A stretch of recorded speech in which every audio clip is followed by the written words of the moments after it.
"Want to be my favorite kid?" "Pay for it," my stepdad said after I gave him $10,000 to start his car business. At the opening, he introduced me as one of my wife's kids. I left before the ribbon was cut. "You want to be my favorite kid?" my stepdad said, wiping grease off his hands and smirking like it was some kind of joke. "Pay for it." I laughed. I thought he was kidding. He wasn't. 2 weeks later, I wired him 10 grand, my entire savings. Every cent I'd scraped together from working overtime, skipping vacations, living small. I gave it to him because he said he needed help starting his dream, a used car lot.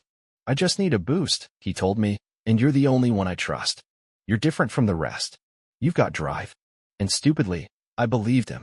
I believed that maybe, for once, he saw me as more than just my mom's kid. So I paid. I didn't even tell her. He said, "Just between us guys," and I wanted to be seen like that. Like one of the guys. Like a son. The day of the grand opening, I wore my best blazer. Brought a camera. I was nervous, excited even. I thought maybe he'd say something, just a quick, "Thank you," or even a nod to acknowledge what I'd done. Instead, when the local news guy asked who I was, my stepdad clapped a hand on my shoulder and said, "This is one of my wife's kids." He helped out a little. One of my wife's kids. Helped out a little. The words hit me like a punch in the chest. The back of my neck went hot. I glanced at his real sons, grinning, holding beers, slapping each other's backs. His daughter was handing out flyers. My mom was beaming like this was our win. But I wasn't even in the photo lineup. No one mentioned my name. I just stood there, watching him cut the ribbon with the giant scissors I paid for, and something in me snapped. I handed the scissors to his eldest boy and said quietly, "You do it." Then I turned around and walked away. I didn't stay for the champagne. I didn't take a picture. I didn't say goodbye. No one stopped me. It didn't start with $10,000. It started years ago with a pizza. I was 17. My stepdad, Rick, had just moved in with us after marrying my mom. He wasn't cruel. Not at first. He just didn't care. He was loud and charming with everyone else, but when it came to me, I was invisible. I remember once he bought pizza for everyone and turned to me with a smirk and said, "You got $5?" I thought he was joking, but he wasn't. That's when it clicked. I wasn't part of his picture. I was just the background. Over the years, that feeling never really changed. Rick made it clear who mattered. His kids. His 2 sons, Jake and Logan, were hustlers, according to him. Even when Jake dropped out of college or when Logan lost 3 jobs in a row, Rick would still talk about them like they were the second coming of Steve Jobs. And me? I was quiet, not ambitious, book smart but not street smart. Every word was a backhanded compliment. My mom would laugh along, like it was just a joke. "Don't take it personally," she'd say. "You know how Rick is." But I did take it personally. Because no matter how hard I worked, I was always just her kid. Never our kid. Still, I tried. I worked through college, paid my rent, never asked for help. Rick's kids, on the other hand, always seemed to have their hands out. When Jake needed a new laptop, Rick got it for him. When Logan wanted to start a podcast, Rick bought him equipment. Thousands down the drain. But when I mentioned taking a short course to improve my resume, Rick laughed. "You need a course to figure out your life?" And yet, somehow, I still wanted his approval. I wanted him to see me.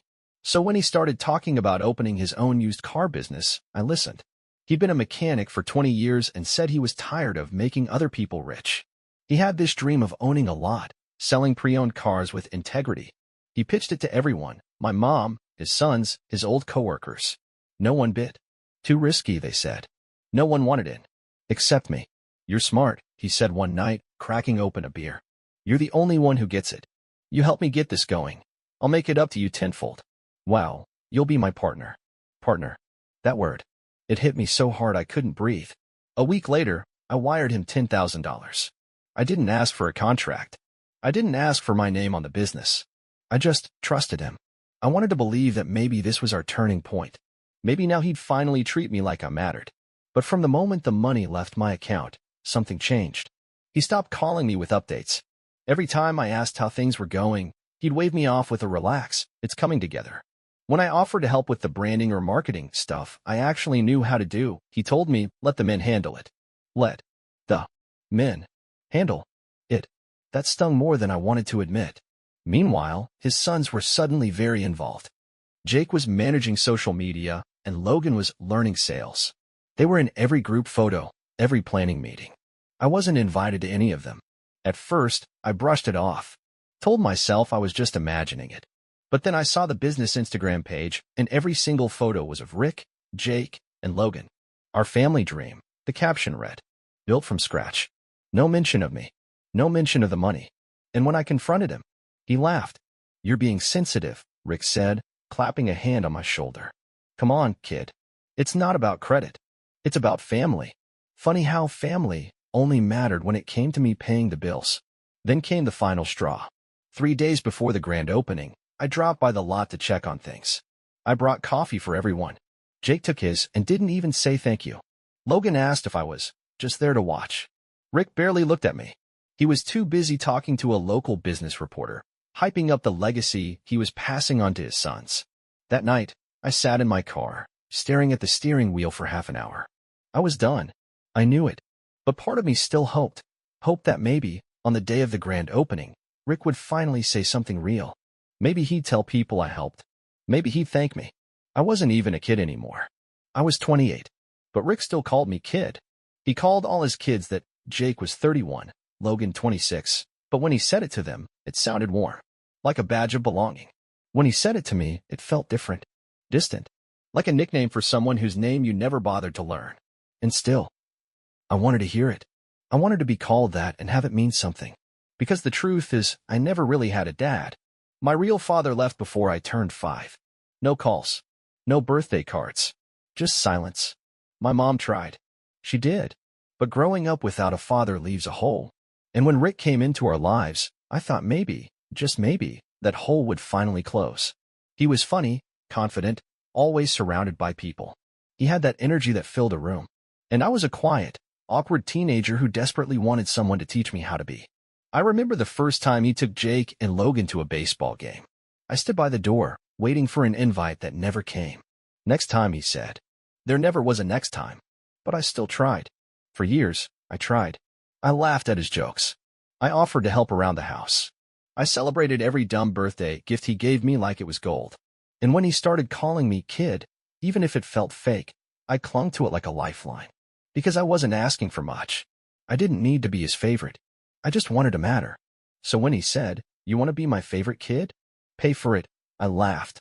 But deep down, I was already reaching for my wallet. Instead, he called me one of my wife's kids. Like I was a neighbor's cousin who'd stopped by to hand out balloons. And I was done. The morning of the grand opening, I stood in front of the mirror and told myself this was it. This is the day he finally sees you. I wore a pressed shirt, clean slacks.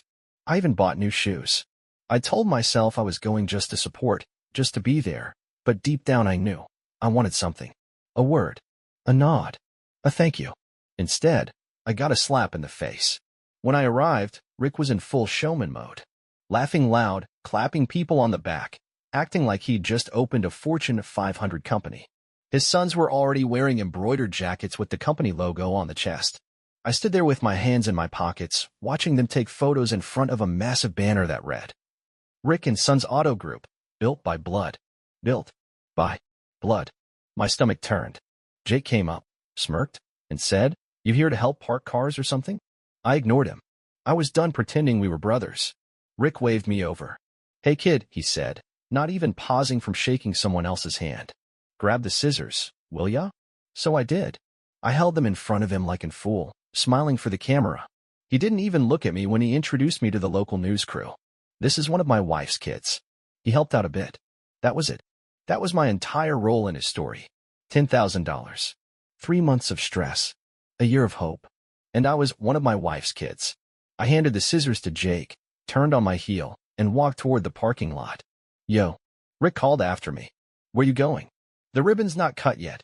I stopped, slowly turned around, and for the first time in my life, I said it. "I'm done." He blinked. "What?" I walked back toward the crowd. Everyone went quiet. Even the photographer lowered his camera. "You want to know where I'm going?" "I'm going to get my money back," I said, my voice calm, but shaking with something I'd never let out before, rage. $10,000, Rick. That's what I gave you. Not a loan. Not an investment. Just a gift from someone naive enough to think you ever truly cared. People started whispering. Rick raised his hands, trying to laugh it off. "Hey now, let's not make a scene." "No, let's," I snapped. Let's talk about what it really took to open this place. Let's talk about how your real sons didn't give a dime. Let's talk about how you promised I'd be your partner, but I'm not even worth a name drop. Jake stepped in, face red. Okay, that's enough. No, it's not enough, I said. You all want to pretend this business is built on family? Then say it out loud. Say who paid for it. Say who you used. Rick finally snapped. I didn't use you. You wanted to help. You're always so desperate for approval. I never asked you to give me anything. My voice went cold. No, you just implied it. You dangled your approval like a prize and said I could earn it. He flinched. Just a little. But I saw it. And you know what's worse? I added louder now. You knew I didn't have a dad. You knew I was just some quiet kid craving a father figure, and you fed off that. You took my need for love and turned it into leverage. Everyone was frozen. No one moved. Even Jake stepped back. My mom had just arrived. I hadn't seen her, but I heard her voice behind me, trembling. Sweetheart, maybe we can talk about this. I turned. You knew too, didn't you? You knew he was never going to treat me like one of his own. She opened her mouth, but nothing came out. Rick started laughing bitterly. You know what? You always were sensitive. Maybe you're not cut out for this family. You can't take a joke. You can't take a hit. Maybe you're just. Say it, I dared him. Say it to my face. He stared at me. A mistake, he said finally. You were a mistake. Silence. Utter, suffocating silence. And then I laughed. Not because it was funny, but because it was so ridiculous. You know what, Rick? I said, stepping forward. That's the last time you'll ever speak to me like that. You don't get to call me a mistake and keep my money. You want to talk contracts? I may not have one, but I've got receipts. I'm coming for every penny. He scoffed. You're bluffing. I pulled out my phone. Am I? I opened a folder, screenshots of our text messages, bank transfers, photos of the checks, a voice memo where he called me his partner. He went pale. Try me, I said quietly. I'm not your kid. I'm not your backup. And I'm not your bank. Then I walked out, past the crowd, past the stunned family, past the ribbon no one cut. I didn't look back. Not this time. The silence was the first thing I noticed. After I walked away from the grand opening, there were no calls. No texts. Not from Rick. Not from my mom. Not even a passive-aggressive message from Jake or Logan. Just silence. And strangely, I didn't mind. That night, I sat on my bed, still dressed in the clothes I wore to the event. I stared at the ceiling and waited for the guilt to come. The doubt. The voices in my head whispering, you ruined everything. You overreacted. You burned the bridge. But none of it came. Just silence. And peace. The next morning, I woke up early and made myself a real breakfast. Eggs, toast, coffee. No rush. No tension. I didn't have to pretend. I didn't have to prove anything. For the first time in years, I wasn't bracing for someone to call me too sensitive or not helpful enough. I was just me, and it was enough. Still, the fallout didn't stay quiet for long. 3 days after the opening, I got a call from an unknown number. I let it go to voicemail. Later, I listened. Hey, it's Logan. That surprised me. He sounded awkward, hesitant.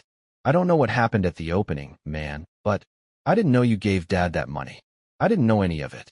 Look, Jake and we were just doing what he asked. He told us it was all taken care of. I don't know. I guess. I just wanted to say, sorry, I guess. I stared at the phone. I hadn't expected that, but I didn't call back. Later that night, I got a message from my mom. Can we talk? That was all she wrote. I ignored it, because I already knew what she wanted. Not a conversation. Not accountability. Just damage control. They were worried. And they should be. I'd spoken to a lawyer the day after the opening. Just a consultation. Nothing aggressive. I wasn't sure if I'd actually go through with legal action, but I wanted them to know I could. That I wasn't the quiet kid anymore. That if they pushed me, I'd push back. My lawyer smiled when I explained what happened. You may not have a signed contract, he said. But if you have texts, voice memos, and bank transfers that prove a verbal agreement or expectation of partnership, you've got leverage. And if he used your money to fund the business while denying your role, that's exploitable. I nodded slowly. Good. I don't even care about the money. He raised an eyebrow. Then what do you care about? I looked him in the eye. I want them to feel what I felt. Used. Overlooked. Forgotten. I didn't send any demands. Not yet. I wanted to give it space, to see how they'd react when I pulled away completely. And that's when it started. By the end of the week, Rick posted a photo on Facebook of the grand opening. In the caption, he wrote, Thankful for my sons, Jake and Logan, for helping me turn my dream into a reality. Built from family. Built from love. No mention of me, of course. But the comments were gold. Where's your other kid? Didn't your stepson help you with this? Pretty sure I saw someone else holding the scissors. It didn't go viral, but the locals saw it. And people started talking. Small towns don't forget things like that. A few days later, I ran into Mrs. DeLuca, the woman who owned the bakery down the street. She gave me a soft smile.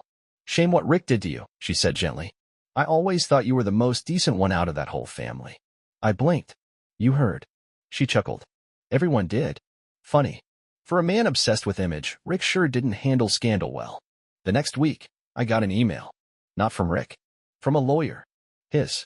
They were offering me a gesture of appreciation $3,000 and a request that I stop claiming involvement in the business. I laughed so hard I almost dropped my phone. That was when I knew. I had power now. And they knew it. I didn't respond. I forwarded it to my lawyer. He said one word. Pathetic. But money wasn't the point anymore. It wasn't about lawsuits. It was about freedom. So I got to work. On me. I updated my resume. Reached out to a friend from college who ran a startup in the city. He offered me a remote role, decent pay, flexible hours, creative work. I accepted immediately. Then, for the first time in 6 years, I booked a trip. Just for me. No guilt. No begging for time off. No pretending it was for someone else. Just a week by the ocean, a cabin, my camera, and silence. And one night, as I stood on the balcony watching the waves crash, I felt it. Relief. I didn't belong to them anymore. And that was the most powerful thing I'd ever known. It's strange how quiet life becomes when you stop trying to prove yourself to people who never really saw you. It's been 3 months since the grand opening. 3 months since I walked away from Rick, from the illusion of family, from that place I once called home. And for the first time in my life, I'm not looking back. I moved to a new apartment on the other side of the city. Nothing fancy, 1 bedroom, 2nd floor walk-up, creaky stairs, and peeling paint. But it's mine. The rent comes out of my account. The fridge is filled with food I like. No one comes in unannounced. No one rolls their eyes when I speak. I don't walk on eggshells anymore. Some mornings I just sit at the kitchen window, sipping coffee, listening to silence, real, peaceful silence, and I smile. Because now I know. I don't owe anyone anything. Not Rick. Not Jake. Not Logan. Not even my mom. Especially not my mom. I used to wonder why she never stood up for me. Why she sat there, time after time, watching as I was erased from family photos, conversations, decisions. Why she let Rick talk over me, dismiss me, manipulate me.